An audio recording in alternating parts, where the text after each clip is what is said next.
cerita rakyat sudah lama menjadi bagian dari kekayaan budaya Nusantara. Masyarakat zaman dahulu umumnya menyampaikan cerita tersebut dengan menggunakan bahasa daerah masing-masing dari generasi ke generasi, sehingga cerita-cerita tersebut pun terus hidup hingga sekarang. Salah satu tema paling populer adalah asal-usul nama sebuah tempat atau daerah. Nah, kali ini kami mengunjungi salah satu daerah yang sudah cukup populer baik dari sisi destinasi wisatanya maupun sisi legendanya. Kali ini kami mengunjungi daerah Baturaden. Baturaden merupakan sebuah kecamatan yang masuk ke dalam wilayah Kabupaten Banyumas, Provinsi Jawa Tengah. Kecamatan ini berjarak sekitar kurang lebihnya 15 km dari pusat kota Purwokerto di arah utara, tepat di lereng Gunung Slamet sisi selatan.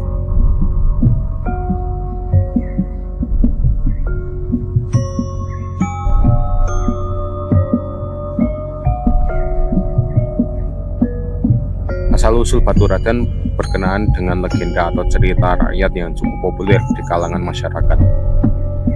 Legenda tersebut berisikan kisah cinta beda kasta yang terhalang oleh restu orang tua. Menurut cerita yang beredar di masyarakat, asal-usul Baturaden ini bermula dari kisah cinta antara seorang suta, yang berarti seorang budak atau pelayan yang bertugas merawat hewan ternak dan kuda di kerajaan, dengan seorang putri raja. Di sebuah kerajaan di Jawa Tengah, hiduplah seorang nelayan yang bertugas menjaga kuda-kuda milik raja. Tidak diketahui pasti nama asli pelayan tersebut. Hanya saja, dia sering dipanggil si Suta, yang berarti tukang merawat kuda. Suta ini seringkali berjalan-jalan setelah ia menyelesaikan tugasnya tersebut. Suatu hari, saat ia tengah berjalan di dekat danau, ia mendengar teriakan seorang wanita. Dengan sigap, ia pun segera mencari sumber suara tersebut dan akhirnya tiba di dekat sebuah pohon. Cerita tersebut rupanya berasal dari putri raja yang ketakutan karena keberadaan seekor ular besar di hadapannya. Melihat hal itu, si Suta sebenarnya sama-sama takut, namun ia lebih khawatir dengan keselamatan sang putri. Hingga akhirnya ia pun mengambil sebuah kayu dan memukulkan pada kepala ular. Ular tersebut kemudian mendesis kesakitan dan akhirnya mati. Sang putri pun mengucapkan rasa terima kasihnya atas pertolongan si Suta. Sang putri ternyata tidak pernah memandang kasta atau derajat. Mereka kemudian berkenalan dan semenjak saat itu mereka pun berteman baik hingga tumbuhlah benih-benih cinta di antara keduanya. Ketika itu sistem kasta masih berlaku di tanah Jawa, seperti lazimnya kerajaan-kerajaan Hindu-Buddha zaman dahulu. Kasta-kasta mereka sendiri terbagi menjadi beberapa golongan, antara lain kasta Brahmana atau golongan orang-orang suci atau ahli ibadah. Selanjutnya kasta Ksatria, yaitu golongan raja-raja dan jajaran keluarga, serta yang mempunyai jabatan penting di kerajaan. Selanjutnya ada kasta Sudra, yaitu golongan rakyat biasa di luar kerajaan seperti petani, pedagang, dan sebagainya. Sedangkan Suta sendiri adalah golongan semacam budak di dalam kerajaan. Sejak pertemuan itu, seringkali mereka bertemu secara diam-diam di danau atau tempat lain yang aman dari pengawasan prajurit kerajaan, saling memadu kasih dan saling mengikat janji. Suatu hari, sang putri meminta si Suta izin untuk menikahi dirinya. Dengan segenap keberanian, mereka berdua menghadap pada sang raja. Sayang, sang raja sangat murka mendengar rencana tersebut. Menurutnya, status Suta sebagai seorang nelayan pelayan tidak bisa disandingkan dengan seorang putri. Ia pun tak segan-segan menjebloskan si Suta tersebut ke penjara sebab sudah lancang meminta menikah dengan putrinya. Di dalam penjara, keadaan Suta begitu memprihatinkan. Selain tidak diberi makan, Suta juga harus bertahan dalam penjara yang gelap serta bagian bawah tanahnya yang digenangi air. Mendengar kabar tersebut, sang putri pun menyusun rencana untuk membantu Suta melarikan diri dari penjara. Ia pun mengirim orang kepercayaannya untuk membebaskan Suta.